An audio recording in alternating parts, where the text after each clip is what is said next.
Hello student, कैसे हैं आप। आज का भी टॉपिक काफ़ी इम्पोर्टेंट है, एग्जाम में भी आया हुआ है, पूछने की संभावना भी है, तो इसलिए इसको भी बढ़िया तरीके से समझेंगे हम। टॉपिक का नाम है सीबेक प्रभाव। तो चलिए शुरू करते हैं।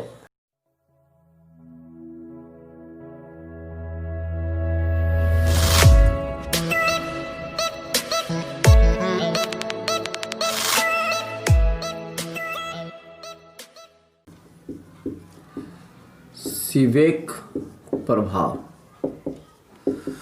बहुत सारे जगहों पर सीबेक लिखा होता है, ठीक है, तो आप घबराइएगा मत। एक ही चीज़ है सीबेक प्रभाव या सीबेक प्रभाव। देखो ये होता क्या है, पहले इसके बारे में समझते हैं। जैसे हम किसी दो बिंदुओं पर विचार करते हैं, या कोई दो बिंदु है, ए है बी है, एकदम ध्यान से समझिएगा, एकदम याद हो जाएगा यहीं पे, ठीक है। तो ए और बी दो बिंदु है। ए पर एक ए से लेकर बी तक कोई तार जोड़िए, फिर ए से बी तक दूसरा तार जोड़िए। हमने क्या कहा कि दो बिंदु लीजिए, दोनों बिंदुओं पर दो भिन्न भिन्न धातु के तारों को जोड़ा गया। जैसे मान लो कि ये कॉपर हो गया, ये कॉपर है, ठीक है, ये आपका फेरस हो गया, लोहा है, ये तांबे का तार है ऊपर वाला, नीचे वाला लोहा का तार है, तो अलग अलग धातु के तार हो गए। अब दोनों तारों को जहाँ पे जोड़ा गया है, यहाँ पे जोड़ा गया है, तो जिस जगह पे जोड़ा जाता है उसको संधि बोलते हैं। क्या बोलते हैं? संधि।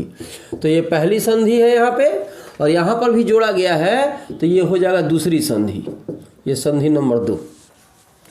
कितने बिंदु हैं? 2। दोनों बिंदुओं से अलग अलग धातुओं को जोड़ा गया, जहाँ जोड़ा गया उसको बोला गया संधि। ये पहली संधि, ये दूसरी संधि। तो जब दोनों संधियों के बीच में, अब इसको जब जोड़ दिया जाता है तो उसको ताप युग्म कहा जाता है। मतलब अलग अलग ताप हो सकते हैं, बराबर ताप भी हो सकते हैं। तो जब संधियों को एक जगह जोड़ दिया गया तार को ना, तो इसको आप कह सकते हैं ताप युग्म, या कह सकते हैं द्विसंधि परिपथ। कितने संधि है? 2। तो इसका दूसरा नाम भी लिख सकते हैं द्विसंधि परिपथ। द्विसंधि परिपथ, ये समझो कि ये भी इम्पोर्टेंट है एग्जामिनेशन पर्पस के लिए, इसलिए थोड़ा सा इस पर ध्यान देना है, बढ़िया तरीके से ध्यान देना है। तो यहाँ पे जो जोड़ा गया, जोड़ने के बाद जो बना उसको हमने कहा ताप युग्म, या बोला द्विसंधि परिपथ।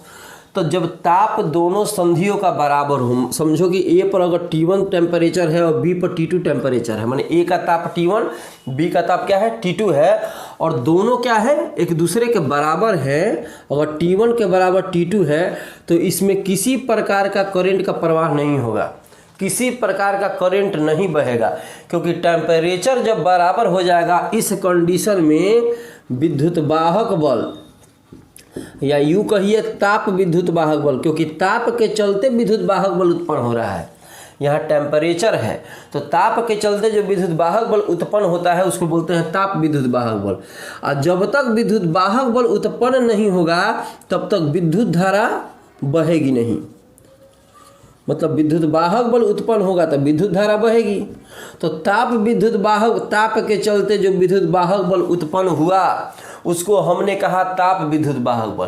ताप विद्युत वाहक बल तारों में ताप विद्युत वाहक बल उत्पन्न होने के चलते अगर करंट बहने लगा, उस करंट का नाम रख दिया ताप विद्युत धारा।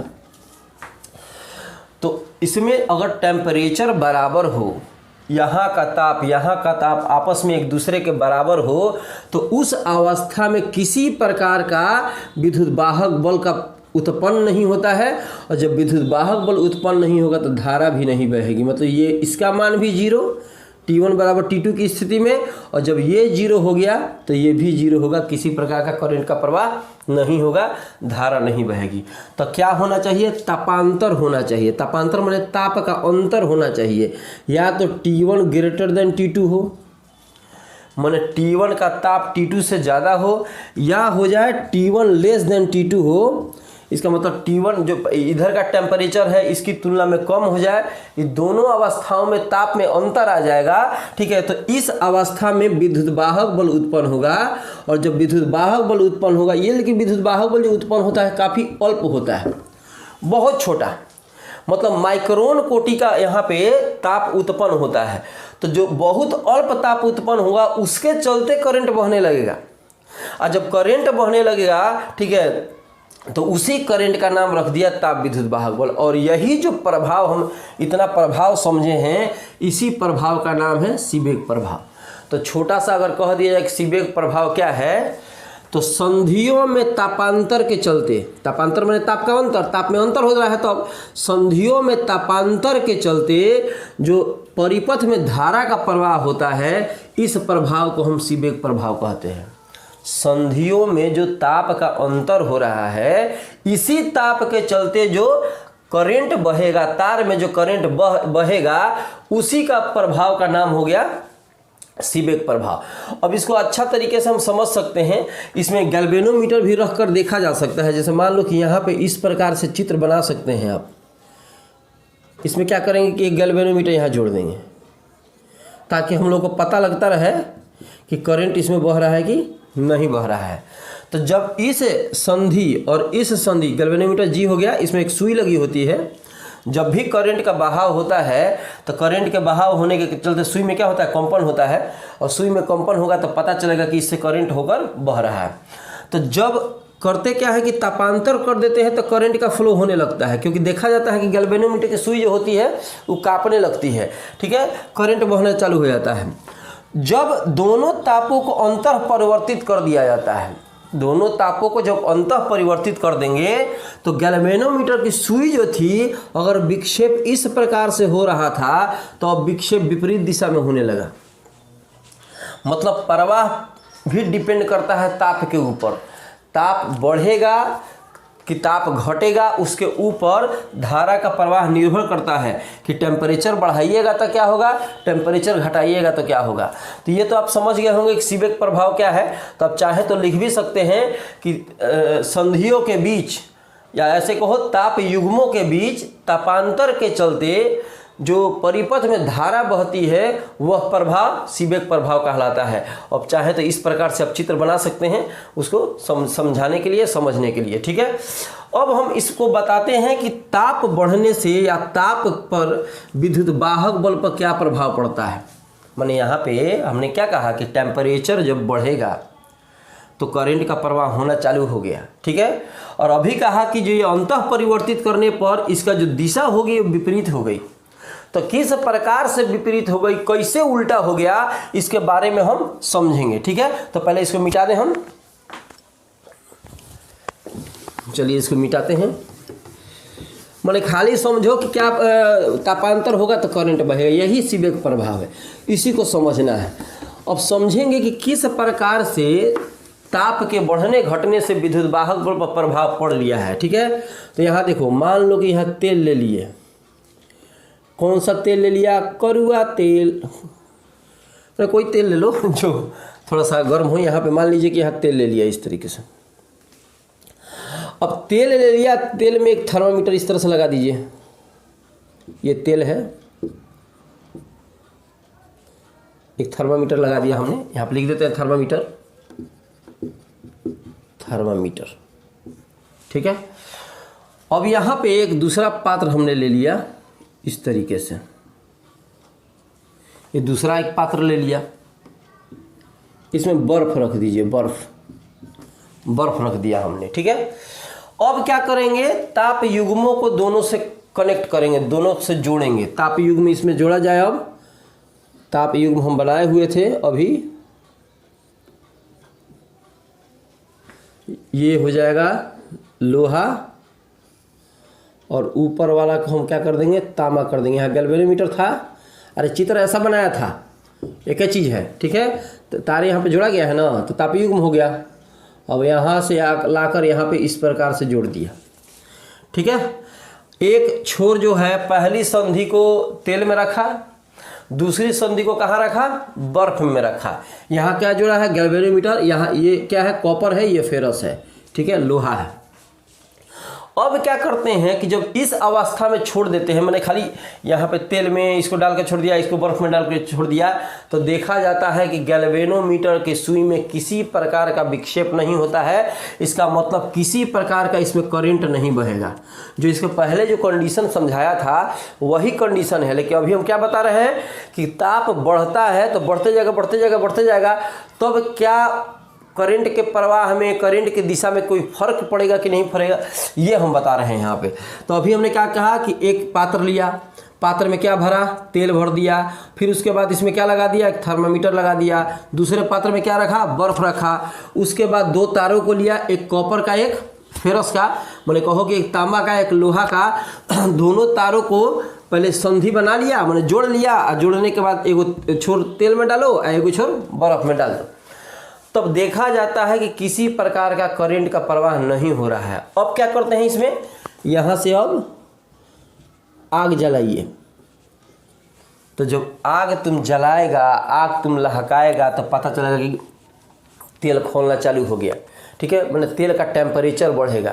तुमको अगर विश्वास नहीं है कि तेल का टेम्परेचर बढ़ता है कि नहीं, तो थोड़ी देर तक तेल गर्म करो और उसका लेकर ऐसे ऐसे ऊपर करो और ऐसे मुंह करो इसे, तब देखो क्या होता है। ठीक है, मुंह पा के छीटा पड़ेगा तो क्या उइयम बाप रे जला दिया, वर्मा जी कैसा सब थ्योरी बता दिए हैं कि मुँह जल गया। तो यहाँ पे थोड़ा सा टेम्परेचर देगा ना तो तेल खोलना चालू होता है। सब कुछ जाता है, घर में तो सब सब्जी वब्जी बनाता है, सब्जी बनाता है तो देखता नहीं है कि टेम्परेचर बढ़ता है तो तेल का ताप बढ़ने लगता है। जब जब थोड़े थोड़े देर पर हम क्या करेंगे, इसको जब गर्मी मिलती रहेगी तो इसका टेम्परेचर बढ़ता रहेगा, इसका ताप बढ़ता रहेगा। तो जब जब गर्मी मिलेगी, जब जब ताप बढ़ेगा, तो थर्मामीटर के द्वारा इसका हर समय में ताप हम नाप लेंगे। मैंने जैसे 2 सेकंड में नाप लिया कितना टेम्परेचर बढ़ा, 4 सेकंड में नाप लिया कितना टेम्परेचर बढ़ा, तो तापांतर हो रहा है, ताप का अंतर तो पड़ रहा है। पहले 2 डिग्री था, फिर 4 डिग्री हो गया, 6 डिग्री हो गया, तो ताप का अंतर हो रहा है। इधर आप कुछ नहीं कर रहे हैं, सिर्फ इधर ताप बढ़ाया जा रहा है। तो जब इधर ताप बढ़ाते हैं तो देखते हैं कि धारा का प्रवाह होना चालू हो गया, गैल्वेनोमीटर के सुई में विक्षेप होना चालू हो गया। क्यों भाई, तो तापांतर महसूस होने लगा, ताप इसका बढ़ने लगा। इसका ताप जितना है तो इसकी तुलना में तो इधर ज़्यादा हो गया, तो ज़्यादा हो गया तो तापांतर के चलते करंट बहता है। ताप के अंतर होगा तभी करंट, यही तो सीबेक का प्रभाव है कि ताप का अंतर होगा तो करंट का प्रवाह होना चालू हो जाएगा। तो होता क्या है कि जब आप करंट को बढ़ाते हैं, ताप को बढ़ाते हैं, क्रमशः ताप आप बढ़ाते हैं, तो एक लेवल है कि जहाँ तक आप ताप बढ़ाइएगा तो विद्युत वाहक बल का मान बढ़ेगा। टेम्परेचर बढ़ाएगा तो विद्युत वाहक बल का मान बढ़ेगा। ताप हम देखो, ये ग्राफ देखो, तो अगर ग्राफ इस तरह से खींच दिया जाए तो ग्राफ तो आप लोग पढ़े होंगे कि ऐसे जाएगा तो बढ़ेगा और नीचे आएगा तो घटेगा। कहाँ बना दे, कहाँ बना दे, कहाँ बना दे, यहाँ बना दो, बना दो।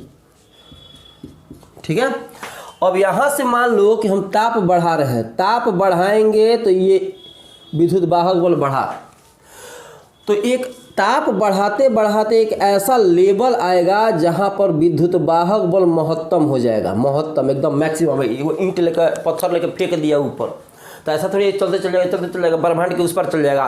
एक लेवल है कि जहाँ तक वो जाएगा और फिर उसके बाद नीचे गिरना चालू हो जाएगा। कंडीशन वही है, मतलब समझाने के लिए कंडीशन वही बता रहे हैं कि ईंट को फेंकोगे, पत्थर को फेंकोगे, ऐसे ऊपर नचा के फेंक दिया तो ऐसे जाएगा और फिर ऐसे नीचे की तरफ गिरेगा। तो ताप जब बढ़ाएगा तो यहाँ पर भी विद्युत वाहक बल जो होता है, कौन विद्युत वाहक बल, ताप विद्युत वाहक बल, ताप के चलते जो विद्युत वाहक बल बनेगा उसका ताप विद्युत वाहक बल। तो विद्युत वाहक बल जो होता है ताप के चलते क्रमशः बढ़ता है, और जहाँ पे जाके इसका मान महत्तम हो जाए, किसका, विद्युत वाहक बल का, तो उस ताप को हम लोग कहते हैं न्यूट्रलाइज टेम्परेचर। इसका मतलब हुआ उदासीन ताप, उदासीन ताप,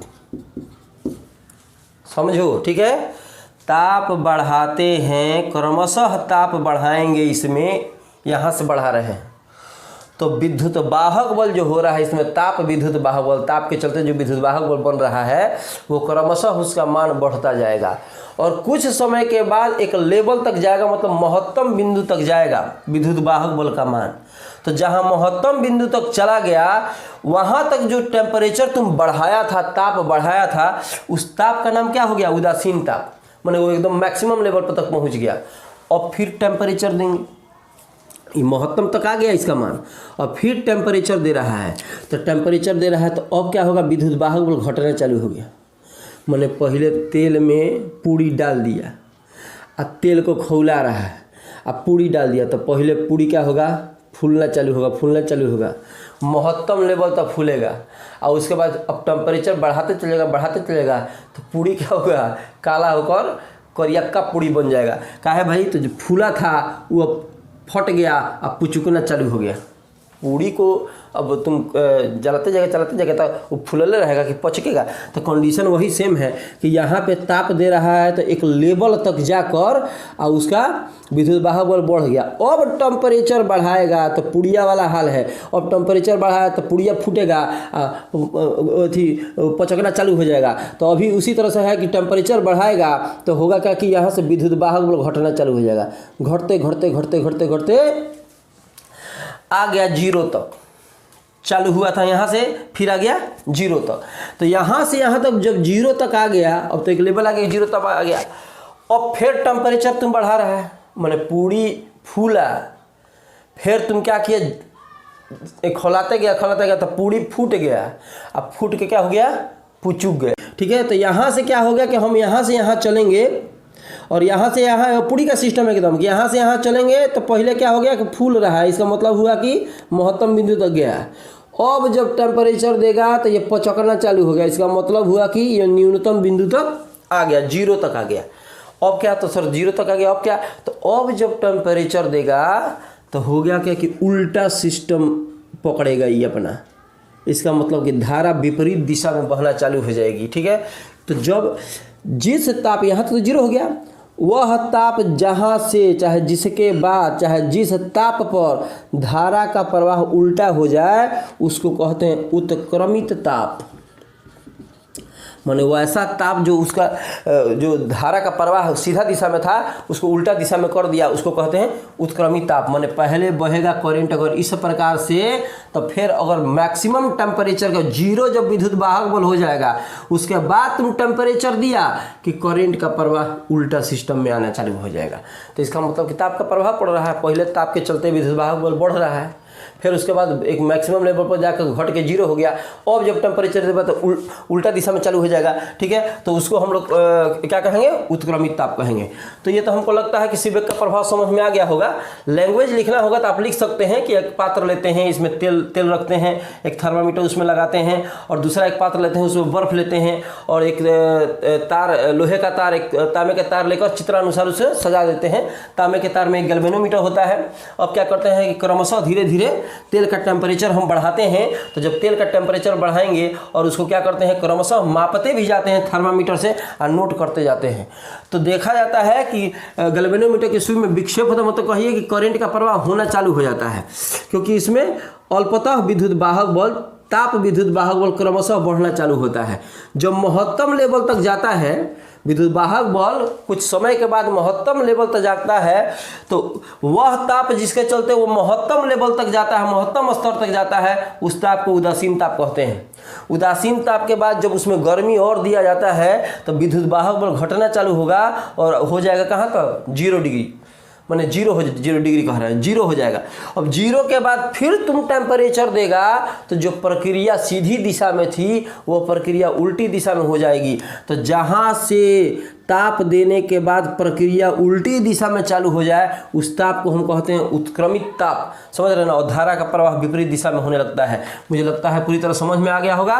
पॉज कर करके मेरा जो बात था उसको लिख लीजिएगा। अब पुड़िया वाला बात मत लिख देना, उसमें वो एग्जाम्पल बताया है, ना तो कोनो खतरनाक बैठा होगा कहेगा जी सर सीबेक प्रभाव क्या है, तो पूड़ी का फूलना, पूड़ी का पचकना। ठीक है, तो ये नहीं लिखना है, आपको वही लिखना है बस जो समझाया गया है। चित्र भी बना सकते हैं। तो मिलते हैं छोटे से ब्रेक के बाद।